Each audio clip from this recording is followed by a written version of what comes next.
बिस्मिल्लाहिर्रहमानिर्रहीम। अस्सलाम वालेकुम स्टूडेंट्स, मेरा नाम कासिम अली है और मैं आपका फिजिक्स टीचर हूँ। स्टूडेंट, हम अपनी फर्स्ट ईयर फिजिक्स का चैप्टर नंबर 9 जिसका नाम था माइकल्स एंड इंटरफेरोमीटर, उसको डिस्कस करते आ रहे थे अपनी प्रीवियस वीडियो तक। तो हम अपनी आज इस वाली वीडियो में भी चैप्टर नंबर 9 को डिस्कस करेंगे। ठीक है, उसका जो प्रीवियस टॉपिक हमने पढ़ा था स्टूडेंट वो था हमारे पास न्यूटन रिंग। ठीक है, जो प्रीवियस टॉपिक पढ़ा था हमारे पास वो न्यूटन रिंग था, लेकिन अभी जो इस वाली वीडियो में हम डिस्कस करेंगे जो टॉपिक वो हमारे पास टॉपिक है माइकलसन इंटरफेरोमीटर। ठीक है, नाम है उसका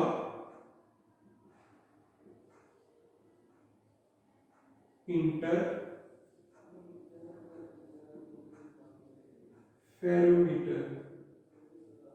माइकलसन। ठीक है, माइकलसन इंटरफेरोमीटर। ठीक है, ये हमारे पास आज का टॉपिक है और इसको हम अपनी इस वाली वीडियो में डिस्कस करेंगे। ठीक है स्टूडेंट, तो चलते हैं इस टॉपिक के इंट्रोडक्शन की तरफ कि बेसिकली ये जो एक्सपेरिमेंट था, ठीक है, माइकलसन एक साइंटिस्ट था, उसने पेश किया। क्या बताया गया उसके अंदर, क्या उसका मकसद था, क्या उसकी रीजन थी इस एक्सपेरिमेंट को पेश करने के लिए, ये सारा कुछ हम अपनी इस वाली वीडियो के अंदर डिस्कस करेंगे। तो स्टूडेंट कहते हैं Michelson interferometer is an experiment या इज एन इंस्ट्रूमेंट। ठीक है, Michelson interferometer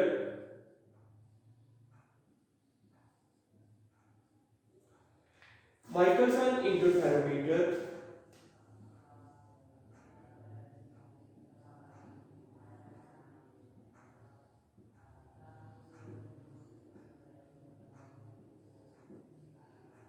is an instrument, ये कैसा डिवाइस है, ये कैसा आला है,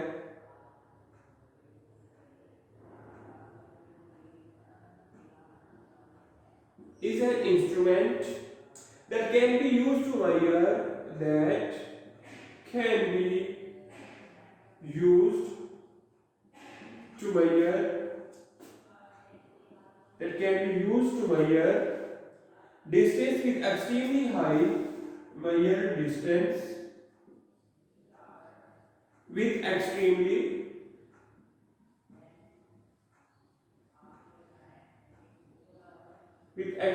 high precision।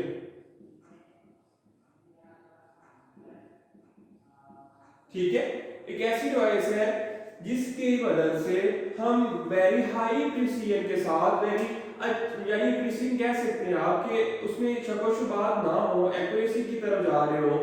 ठीक है, वेरी हाई प्रिसीजन के साथ आप डिस्टेंस को कैलकुलेट कर सकते हैं। किसकी मदद से? माइकलसन इंटरफेरोमीटर जो आपके पास इंस्ट्रूमेंट है उसकी मदद से। कहते हैं Albert A Michelson,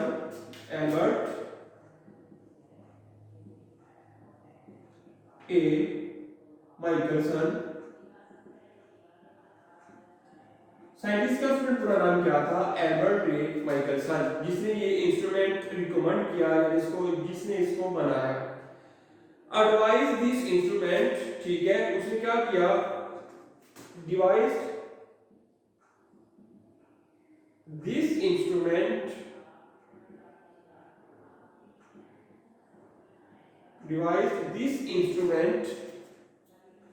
in 1881 using the idea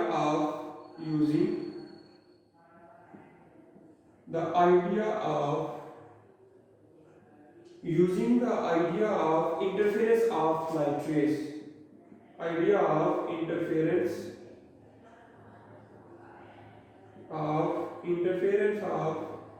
light rays। जी, ये था एक बेसिक इसका इंट्रोडक्शन कि ये है क्या, किस लिए यूज करते हैं, किसने इसको बनाया। तो कहते हैं कि जो माइकलसन इंटरफेरोमीटर है ये एक इंस्ट्रूमेंट है। ठीक है, समझ आ गई, हमारे पास एक आला है, हम इसकी मदद से क्या करते हैं कि बहुत हाई प्रिसीजन के साथ जो है डिस्टेंस को मेजर करते हैं। ठीक है, डिस्टेंस को अगर हाई प्रिसीजन के साथ मेजर करना, प्रिसीजन मतलब होता है कि जो एक्चुअल वैल्यू होती है उसके ज्यादा करीब, ठीक है, 100% नहीं, मतलब उसके जो ज्यादा करीब वाली वैल्यू आ रही है। मिसाल के तौर पर मैं कह सकता हूं कि मेरे पास जो एग्जैक्ट अमाउंट थी वो थी 10, लेकिन अंदाजा लगाने के बाद आई एक 9 आई, एक 10 आई, एक 7 आई। ठीक है।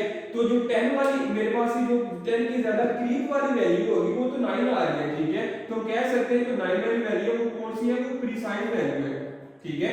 9 जो आ रही है, यानी जो इस 10 के साथ करीब की जो वैल्यू आ रही है वो 9 आ रही है, तो हम कह सकते हैं ये जो वैल्यू आ रही है वो प्रीसाइज आ रही है। इसी तरह इस सेपरेटर से, इस इंस्ट्रूमेंट की मदद से भी हम जो डिस्टेंस है वो हाई प्रिसिजन के साथ उसको मेजर करते हैं, ठीक है। डिस्टेंस को मेजर करने के लिए हम इसका इस्तेमाल करते हैं और विद हाई प्रिसिजन के साथ।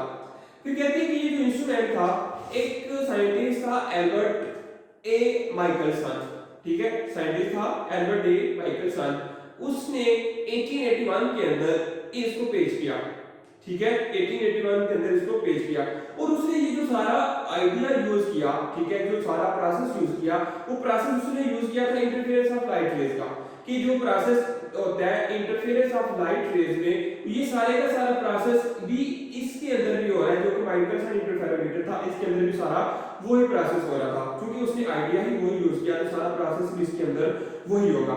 नेक्स्ट चलते हैं इसके प्रिंसिपल की तरफ, कि जो इसका प्रिंसिपल क्या था।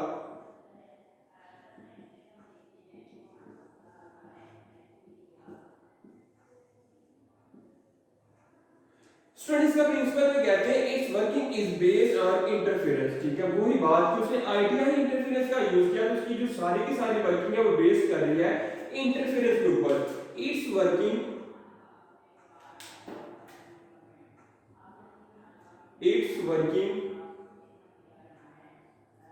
इज बेस्ड ऑन इंटरफेरेंस, ठीक है स्टूडेंट्स। इसकी जो वर्किंग है वो टोटली किसके ऊपर बेस कर रही है, टोटली बेस कर रही है इंटरफेरेंस के ऊपर। When light from a single source is splitted into two parts and then interfere it forms an interference pattern. कहते हैं when light from a single source, when light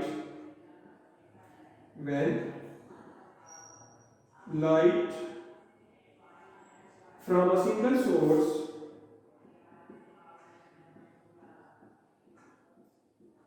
splitted, single source से light आ रही है, वो क्या हो रही है, स्प्लिट हो रही है, ठीक है, splitted into two parts,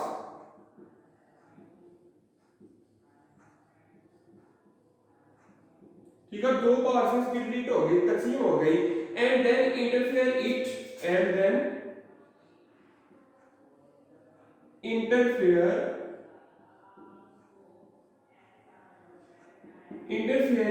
to form interference, ठीक है, टू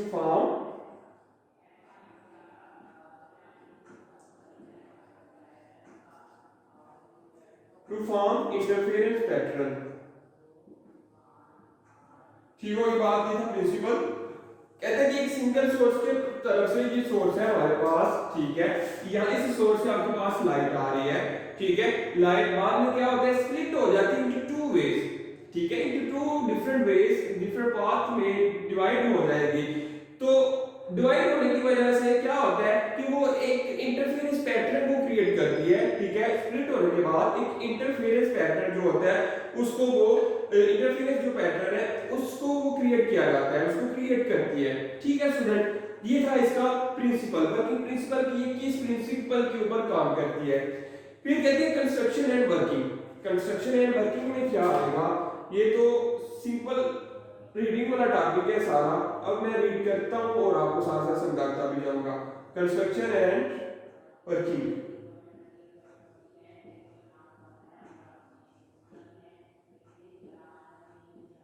सारा थ्योरी वाइज टॉपिक है स्टूडेंट, इतना टफ नहीं होगा, आप समझे कोर्स से और फिर याद करें, उम्मीद है कि आपको समझ आएगी। वर्किंग इसकी में कहते हैं, अगर हम बात करें सबसे पहले इसकी कंस्ट्रक्शन की, ठीक है। तो कंस्ट्रक्शन में स्टूडेंट हमारे पास देखिए क्या आ रहा है, एक तो लाइट सोर्स है जहां से लाइट आएगी, उसके बाद इसी के आगे आपके पास आ रही है ग्लास ट्यूब पहली, जिसको हमने कह लिया G1, फिर इसी के आगे एक और ग्लास ट्यूब आ रही है दूसरी, उसको हमने कह लिया G2, ठीक है।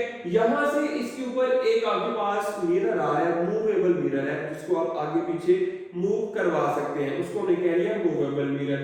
फिर नेक्स्ट इसके आगे साथ आ रहा है फिक्स्ड मिरर, ठीक है। मूवेबल मिरर को हमने कह लिया था M1, और जो दूसरा फिक्स्ड मिरर आ रहा है हमारे पास उसको हमने कह लिया M2। ये जो मूवेबल मिरर से लेकर फिक्स्ड मिरर तक का जो डिस्टेंस है उसको हमने कह दिया L1। मूवेबल मिरर से लेकर, ठीक है, लाइट बीम तक का जो डिस्टेंस है उसको हमने कह लिया L1। ठीक है स्टूडेंट, और ये हमारे पास एक आई है, इसकी मदद से हम इस एक्सपेरिमेंट को ऑब्जर्व करेंगे। ठीक है, इस एक्सपेरिमेंट को देखेंगे। अब वर्किंग में कहते हैं monochromatic light from an extended source fall on a half silver glass plate Lg1 कि मोनोक्रोमैटिक लाइट स्प्रेड होनी चाहिए। ये तो एसेंशियल बात है, जरूरी बात है कि जो लाइट आपके पास फॉल करवाएंगे आप वो मोनोक्रोमैटिक हो। मोनोक्रोमैटिक मींस कि उसका जो कलर है वो एक हो, यूनिक कलर हो। ठीक है, फॉल करवाएंगे सोर्स से यूनिक कलर यानी मोनोक्रोमैटिक लाइट निकलेगी, फॉल करवाएंगे किसके ऊपर, एक half silver glass plate one. ये जो प्लेट है ये हाफ सिल्वर्ड है। ठीक है, हाफ सिल्वर्ड, ये मैं लिख देता हूं साथ, हाफ सिल्वर्ड ग्लास प्लेट के ऊपर आप फॉल करवाएंगे। ये करवा दिया हमने। फिर कहते हैं the partially reflect it and partially transmit it. क्या होता है कि कुछ को ये रिफ्लेक्ट करेगी। ठीक है, क्योंकि पार्शियली सिल्वर्ड है कि 100% सिल्वर नहीं है, कुछ सिल्वर है कुछ सिल्वर नहीं। जिधर सिल्वर पार्ट होगा या जो सिल्वर पोर्शन होगा उधर से क्या होगी, ये जो बीम है, लाइट बीम है, वो रिफ्लेक्ट हो जाएगी, और जो जिधर से सिल्वर पार्ट नहीं होगा उधर क्या होगा, वो ट्रांसमिट हो जाएगी। ठीक है, कुछ हिस्सा ये ट्रांसमिट करेगी, कुछ हिस्सा ये रिफ्लेक्ट करेगी। The reflected portion labeled as I in the figure travel a distance L1 to mirror M1। ठीक है, कुछ ट्रांसमिट हो गया और कुछ रिफ्लेक्ट होगा। जो रिफ्लेक्टेड पोर्शन है, देखिए रिफ्लेक्टेड पोर्शन ये आ रहा है इस तरफ को। ठीक है, इस पॉइंट से लेकर मूवेबल मिरर तक का जो फासला है उधर तक आ रहा है और वो डिस्टेंस कवर कर रहा है L1। ठीक है, कहते हैं कि जो रिफ्लेक्टेड पोर्शन है वो रिफ्लेक्टेड पोर्शन आपके पास आ रहा है I। ठीक है, और इस ग्लास प्लेट से लेकर इस मूवेबल मिरर तक जो उसने डिस्टेंस कवर किया है वो डिस्टेंस आपके पास आ रहा है L1।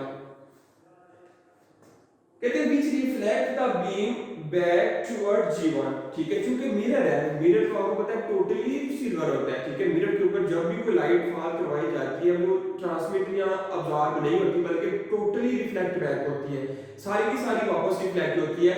तो इस मिरर का क्या काम है कि जब यहां से जो रे जो लाइट बीम है रिफ्लेक्ट होकर ऊपर की तरफ जाएगी, वो जो मिरर है हमने मूवेबल रखा हुआ है, आगे पीछे हम उसको मूव कर सकते हैं कि जिधर को लाइट बीम आ रही होगी हम उस मिरर को इसके ऊपर लाएंगे, लाइट बीम के ऊपर। फिर ये मिरर क्या करता है कि लाइट बीम को वापस रिफ्लेक्ट बैक करता है टुवर्ड्स ग्लास ट्यूब। अब देखिए अगर आपको नजर आ रहा होगा तो इधर दो एरो के निशान है, अपवर्ड भी लगा हुआ है और डाउनवर्ड भी लगा हुआ है। इसका मतलब यही है कि ये जो बीम है इस ग्लास ट्यूब ने ऊपर मिरर की तरफ भेजी, लेकिन मिरर ने क्या किया, वापस उसको दोबारा उसको वापस ग्लास प्लेट की तरफ भेज दिया। ठीक है, ग्लास जो लाइट बीम थी रिफ्लेक्ट हुई, कुछ ट्रांसमिट कुछ रिफ्लेक्ट होने वाली चली गई अपवर्ड, जो कि मूवेबल मिरर पे जाकर टकराएगी। मूवेबल मिरर क्या करता है, उसको वापस रिफ्लेक्ट बैक करता है G1 प्लेट की तरफ। कहते हैं the half silver plate G1 partially transmit this portion that finally arrives at the observer eye। ठीक है, फिर क्या होगा, जब मूवेबल मिरर ने इसको रिफ्लेक्ट करने के बाद वापस ग्लास प्लेट की तरफ भेजा तो फिर कुछ पोर्शन ये ट्रांसमिट करेगी और ये जाके ऑब्जर्वर की आई के ऊपर टकराएगी और ऑब्जर्वर जो भी होगा वो इसको ऑब्जर्व कर सकेगा। ठीक है, कब ऑब्जर्व करेगा, जब मूवेबल मिरर इस लाइट बीम को वापस ग्लास प्लेट G1 की तरफ रिफ्लेक्ट करेगा। कहते हैं the transmitted portion of the original beam labelled as I2 travel a distance L2।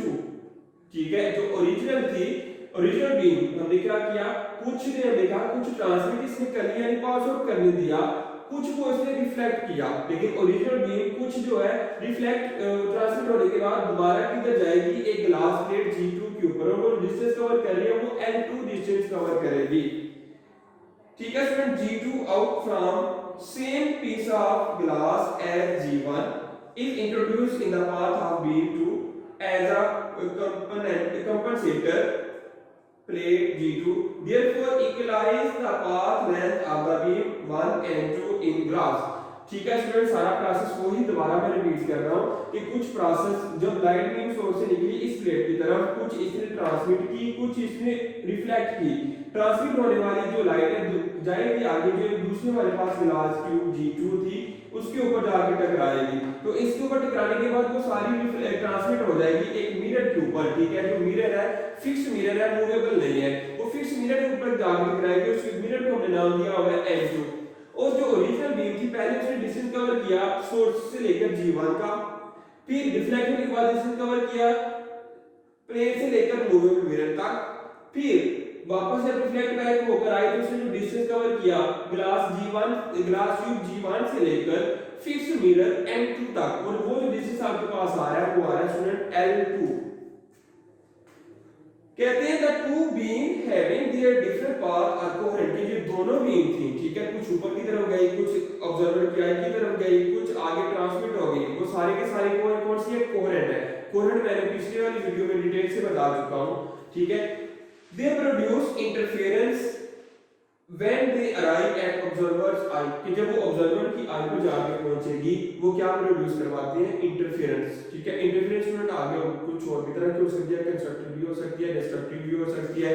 अगर हम सिंपल इंटरफेरेंस की बात करें तो स्टूडेंट इंटरफेरेंस आपके पास क्या होता है कि जब दो आइडेंटिकल लाइट होती हैं, ठीक है, दो आइडेंटिकल लाइट हो, वो उनका मूव कर रही हो एक ही डायरेक्शन में, कुछ पोर्शन उनका मिक्सअप हो जाए, कुछ पोर्शन उनका जो कुछ पार्ट्स हैं वो अलग-अलग हो जाए, तो प्रोसेस को कहते हैं इंटरफेरेंस। ठीक है, तो ये इंटरफेरेंस प्रोड्यूस करवा रही है जब वो जाएगी किधर, ऑब्जर्वर की आई की तरफ। फिर कहते हैं the observer then sees a series of parallel interference fringes, कि ऑब्जर्वर क्या करेगा, उसकी आईज में फ्रिंजेस के तौर पर आप उसकी इंटरफेरेंस आना स्टार्ट हो जाएंगे। ठीक है, इंटरफेरेंस में ऐसे उसकी आईज में फ्रिंजेस उसको दिखना स्टार्ट हो जाएंगे। इन द प्रैक्टिकल इंटरफेरोमीटर, ठीक है, practical interferometer then sees the mirror M1 can be moved along the direction perpendicular to its surface by means of precise cue. As the length L1 is changed, the pattern of interference fringes is observed to shift. कहते हैं कि जो आपके पास movable free mirror है, हमने नाम है इसका मूवेबल रखा हुआ है, तो ये क्या करता है, एक जगह से दूसरी जगह ट्रांसफर हो सकता है। तो जब हम इसको मूव करेंगे, ठीक है, किसी स्क्रू के साथ, तो क्या होगा, इसकी जो L लेंथ L1 है ये भी साथ साथ चेंज होगी। ठीक है, जब हम मूव करेंगे मिरर को तो इसकी जो लेंथ है वो भी चेंज होती रहेगी। फिर स्टूडेंट कहते हैं the pattern of interference fringes is observed to shift, कि जब इसको चेंज करेंगे तो ऑब्जर्वर की आई में भी जो पैटर्न होगा फ्रिंजेस का वो भी शिफ्ट होता दिखाई देगा, यानी इसको मूव होता दिखाई देगा आगे पीछे। जैसे मिरर को मूव करेंगे वैसे ही ऑब्जर्वर की आई में भी मूवमेंट दिखाई देगी। ठीक है, फ्रिंजेस की।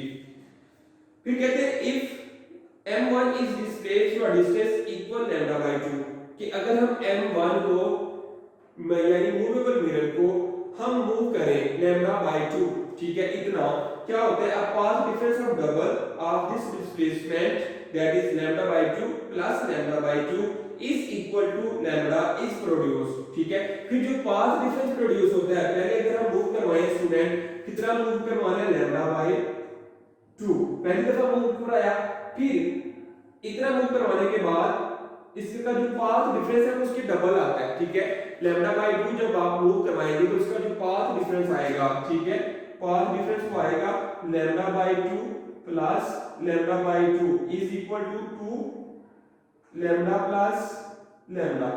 ठीक है, तो इसका आंसर क्या आएगा, 2 लैम्डा डिवाइडेड बाय 2, 2 के साथ कैंसिल, तो आपके पास आंसर आ जाता है लैम्डा। यानी इससे भी श्योर है कि लैम्डा बाय 2 हाफ वेवलेंथ है और लैम्डा एक कंप्लीट वेवलेंथ है, कि जब हाफ वेवलेंथ इसको मूव करवाएंगे तो उसका जो पाथ डिफरेंस आएगा वो डबल उससे आएगा, यानी हाफ करवाएंगे तो पूरा एक वेवलेंथ उसके पास आएगी equal to lambda. Thus, a fringe is seen shifted towards across the line of reference cross wire in the piece of the telescope used to see the fringes.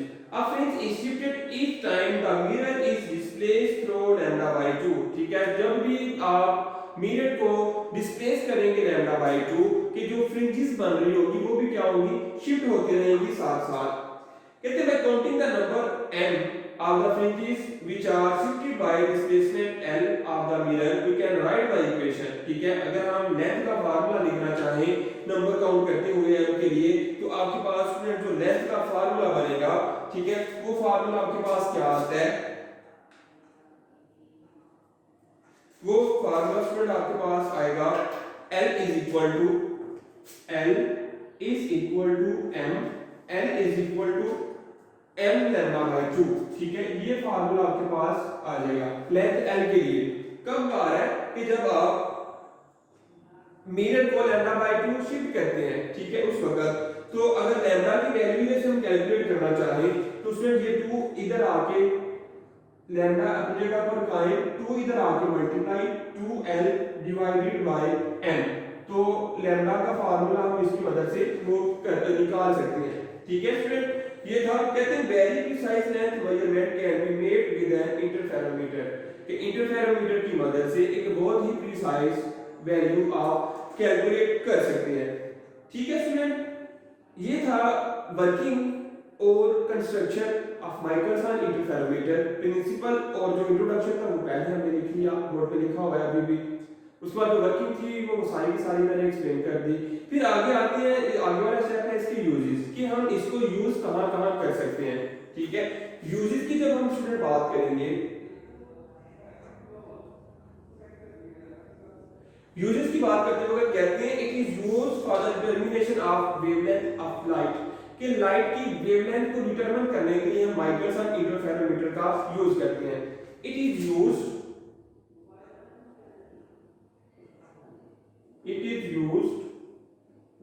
to determine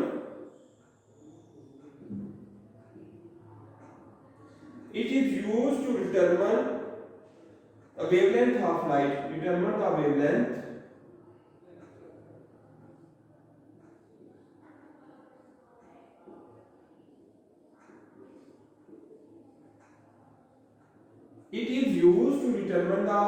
of light, कि ये light की wavelength को determine करने के लिए भी हम use करते हैं किसको, माइकलसन इंटरफेरोमीटर इंस्ट्रूमेंट को। फिर कहते हैं Michelson measure the length of standard metre in terms of wavelength of red cadmium light and prove that standard metre is equal to, आगे उन्होंने वैल्यू दी हुई है, कहते हैं रेड कैडमियम की जो लाइट थी, ठीक है, उसकी जो लेंथ थी उसने मेजर की, स्टैंडर्ड लेंथ थी माइकलसन इंटरफेरोमीटर की मदद से रेड कैडमियम जो लाइट है उसकी लेंथ मालूम की गई, स्टैंडर्ड लेंथ मालूम की गई। ठीक है, जो स्टैंडर्ड मीटर, ठीक है, ये मैं लिख देता हूं, Michelson measured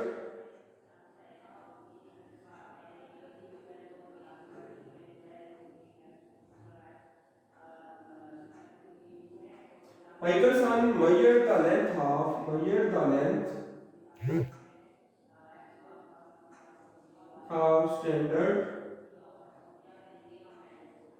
length of standard meter in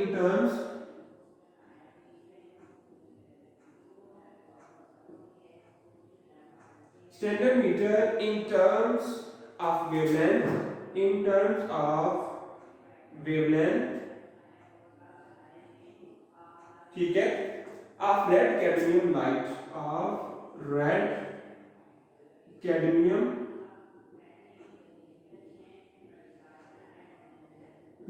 red cadmium light, ठीक है, और जो उसकी वैल्यू आई थी वो वैल्यू आगे स्टूडेंट वो वैल्यू आ रही थी 1553163.5 वेवलेंथ ऑफ लाइट। ठीक है, ये वैल्यू उसने निकाली थी, और ये वैल्यू आप स्टूडेंट याद भी रखें जुबानी, ताकि एमसीक्यूज के तौर पर भी पूछा जा सकता है कि जो माइकलसन इंटरफेरोमीटर की मदद से रेड कैडमियम लाइट की जो स्टैंडर्ड मीटर निकाला गया था वो स्टैंडर्ड मीटर की तरह निकाला गया था, ये आपसे एमसीक्यूज में पूछा जा सकता है। फिर कहते हैं इसका यूज है, it is used to observe the interference of light, it is used to, third use इसका लिख सकते हैं, it is used to observe interference of light कि लाइट की इंटरफेरेंस को ऑब्जर्व करने के लिए भी स्टूडेंट्स हम क्या कर सकते हैं, माइकलसन इंटरफेरोमीटर को हम यूज कर सकते हैं। It is used to observe the interference of light. फिर एक लास्ट वाला यूज है उसमें जो बताया गया है, कहते हैं if light of wavelength is equal to 40 nanometre is used then it can measure the thickness up to 10 to power -4 millimetre और 100 nanometre. If light, fourth use इसका आ है, if light of wavelength, if light of lambda is equal to 400 nanometer is used, फिर क्या होता है, it can measure thickness, it measure the thickness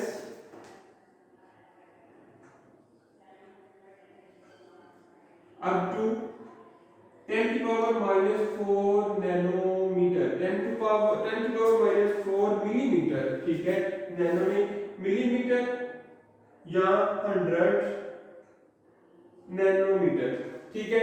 ये भी इसका एक यूज है। कहते हैं कि जब आपके पास एक लाइट है, उसकी वेवलेंथ आपके पास आ रही है 400 मिलीमीटर, तो वो क्या करता है, वो उसकी थिकनेस को मेजर करता है up to 10 to power -4 millimetre या 100 नैनोमीटर तक। उसमें ये थे इसके यूजेस। पहला यूज जो हमने पढ़ा, यूजेस शॉर्ट क्वेश्चन के तौर पर इंपॉर्टेंट होते हैं। हर किसी भी टॉपिक के जब हम यूजेस देखते हैं, ठीक है, किसी भी इंस्ट्रूमेंट के देख लेते हैं, तो यूजेस हर एक एक्सपेरिमेंट, हर एक इंस्ट्रूमेंट के इंपॉर्टेंट होते हैं शॉर्ट क्वेश्चन के तौर पर, ठीक है। जो पहला यूज पढ़ा इसका हमने वो था कि it is used to determine the wavelength of light, कि ये जो लाइट की वेवलेंथ है उसको डिटरमिन करने के लिए इस्तेमाल होता है। फिर इसकी मदद से स्टैंडर्ड मीटर निकाला गया रेड कैडमियम लाइट का, तो वो आपके पास वैल्यू आई 1553163.5, ठीक हो गया। फिर थर्ड यूज पढ़ा हमने कि जो माइकलसन इंटरफेरोमीटर है, it is used to observe the interference of light. इसकी मदद से हम लाइट की इंटरफेरेंस भी मालूम कर सकते हैं, ऑब्जर्व कर सकते हैं, और लाइट की वेवलेंथ भी ऑब्जर्व कर सकते हैं। दोनों यूज इसके अंदर आ रहे हैं।